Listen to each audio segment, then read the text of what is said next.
Property news, तामीर से तकमील तक। प्रॉपर्टी चाहे कमर्शियल हो, रेजिडेंशियल हो या फिर एग्रीकल्चर हो, प्रॉपर्टी खरीदते हुए 100 मसले मसाइल।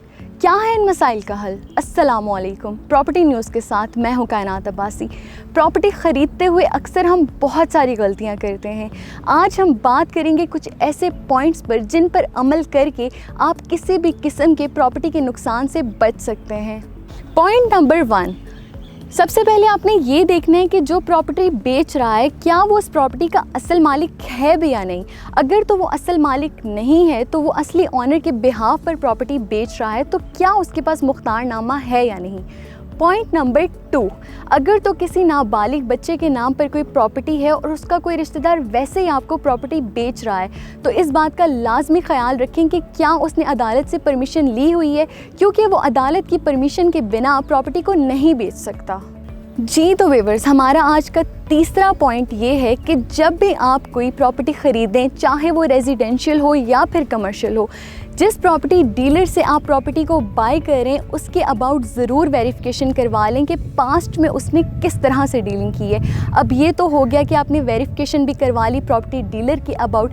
अब हम बढ़ते हैं अपने चौथे पॉइंट की जानिब।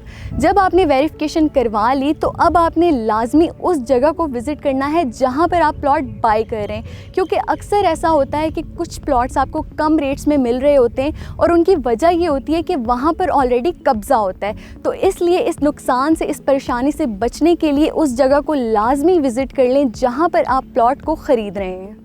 जी तो व्यूअर्स, अब आपने साइट विज़िट भी कर लिया। अब आपने क्या करना है कि प्रॉपर्टी डीलर के पास जाना है और उससे एक डॉक्यूमेंट ऑफ टाइटल या फ़र्द इशू करवाना है। अगर तो प्रॉपर्टी प्राइवेट है तो आप जाएंगे अपने इलाके के पटवारी के पास।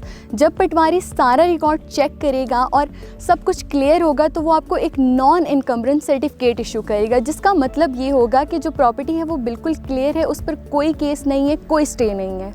व्यूअर्स, आजकल जो सबसे ज़्यादा ट्रेंड है वो ये है कि लोग हाउसिंग सोसाइटीज़ में प्लॉट बाय करते हैं। तो जब भी किसी हाउसिंग सोसाइटी से आप डायरेक्ट प्लॉट परचेज़ कर रहे हो तो इस बात को लाजमी मद्देनज़र रखें कि क्या अथॉरिटीज़ ने उस हाउसिंग सोसाइटी को अप्रूव्ड किया हुआ है, क्या उस हाउसिंग सोसाइटी के पास NOC है भी या नहीं।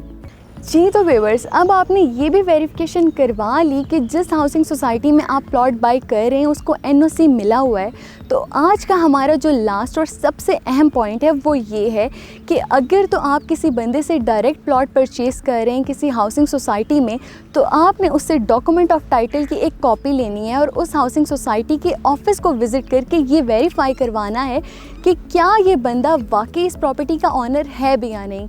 ये थे हमारे आज के कुछ चंद पॉइंट्स जिन पर अमल करके आप प्रॉपर्टी ख़रीदते हुए किसी भी किस्म के नुकसान से महफूज रह सकते हैं। मज़ीद मालूमाती वीडियोस के लिए हमारे YouTube चैनल को सब्सक्राइब करें और हमारे Facebook पेज को लाइक करें। अल्लाह हाफ़िज़।